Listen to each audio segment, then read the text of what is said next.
Okay, welcome back to lesson 2. In this lesson, I'm going to go over how to play a varying left and right hand, because when you're improvising, you don't want to stay at the same spot. You want to kind of move around, but if you're moving around, you really know like how to get there. You don't want to just jump from this octave here and be like improvising, right? And then be like, it doesn't make sense. It doesn't sound good. So, first things first, learn how to play a better left hand. Now, I don't know if you've been playing just chords while improvising like this, but that's pretty powerful, okay? Now, in music, you need to build up. That's a very important thing in music. Music, you can't just sit and play a song like from fast to fast. It's got to be from slow to fast, and that's what makes a good musician. The ability to play louder and softer, and to change the tempo like during the song. It makes it more, a slower song will obviously sound more deep and meaningful, like, okay, this bass note here, see it's really fast, but I'm pretty sure an audience would rather hear you playing something really soft and nice in the left hand, like.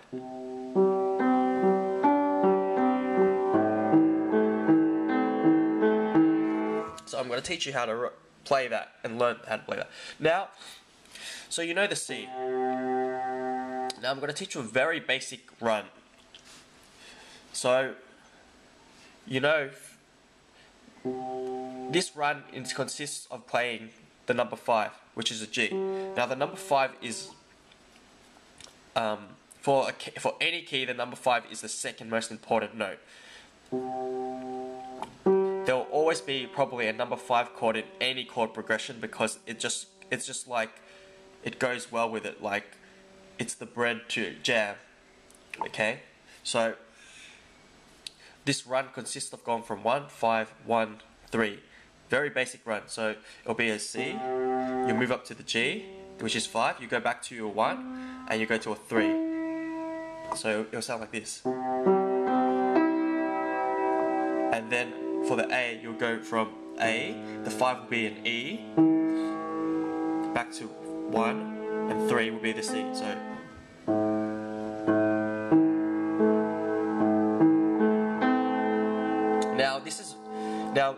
you can use any fingering you want, but the real fingering you want to use for this is, I know that I've been teaching you just how to play like this without moving your hand, but now you've got to learn how to slide. Okay, so the fingering will be pinky, index, thumb, and then you've got to move your pinky over like that.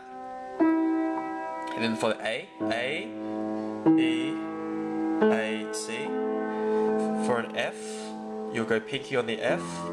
The 5 will be a C, so your index on the C, thumb on the F, slide your index over to the A, and then for G, the 5th will be a D, so pinky, index, thumb, over to the B.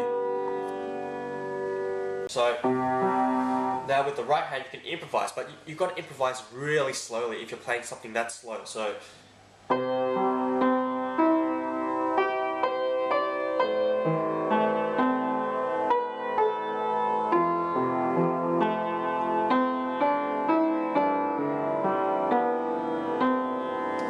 something just as simple as that with the right hand can make the left hand can make it sound so good. Now, because I was just playing a few notes, so now I'm going to teach you advanced right hand, which is very nice. This is what will make you be able to sound like a master. So in the last lesson I taught you that you should only play the chord notes here. So now I'm going to teach you the rights and the wrongs to play. Okay, so first note is called number 7. Okay, it's a B. This note, you should never play this halfway during your improvisation. It only should come on the last bar at the end, because this is called the ending note. When you want to finish a song, you press this. It's got that kind of feel. So if you play a little passage like, and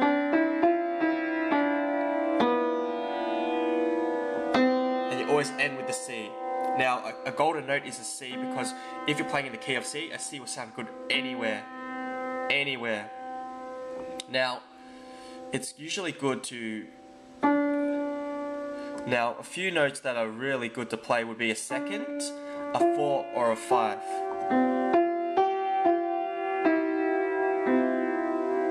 So you can play almost anything, but if you're playing the 6, you'll go into a minor feel.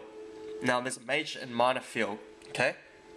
A major feel is happy. It's like, yay, I got ice cream today, yay! That's a C major chord. A minor chord is like, oh no, my cat died. Oh, my cat died. That's a minor feel. So you want to just stick to a major feel because it's a lot easier, and minors usually involve playing black notes. So right now we just want to work on with the major happy feel. Because happiness is gold, okay? So just gonna kind of refrain from playing an A and a B. Now the only time you should play a B would be when you're playing the G, the 4th bar of the G. It'll sound okay. And when you're playing an A, you want to stay when you're playing the A, or an F, because an F involves an A in its chord, but a C doesn't. So just keep those tricks, and remember, you just want to kind of vary where you're playing. You don't want to kind of just keep playing in the same place, because it just sounds like playing in a circle. So you want to just kind of move up gradually with the notes though. So don't just skip all the way from here to all the way up here. You got to move up like.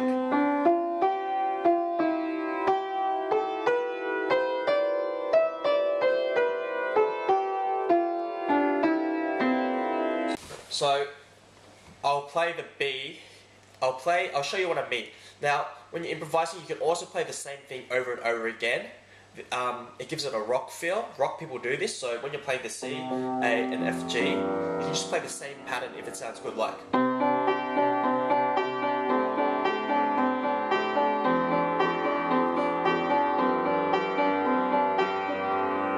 Now, I'll just play a little passage, and I'll play a B, and I'll show you why it sounds bad.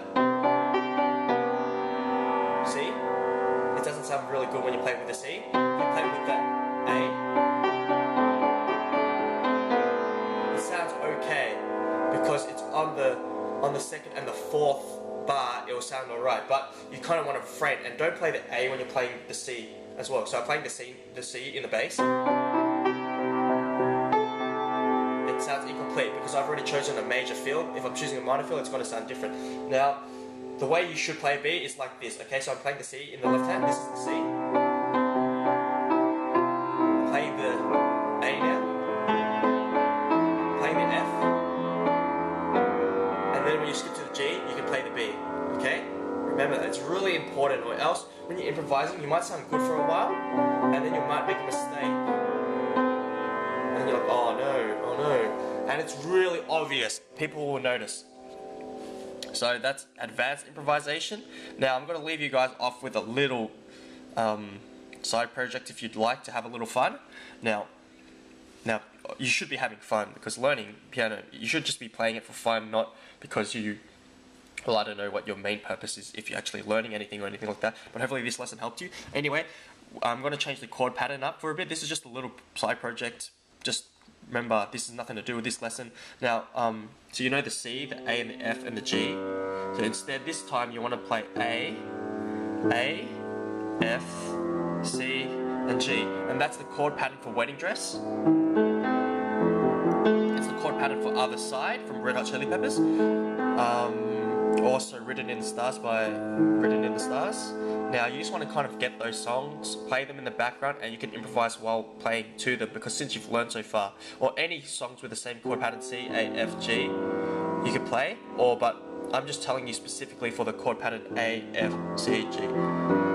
That's the end of the lesson, guys, so hope you enjoyed it and learned something, and next lesson I'll teach you how to expert improvisation, complete master, and you'll be able to write your own music.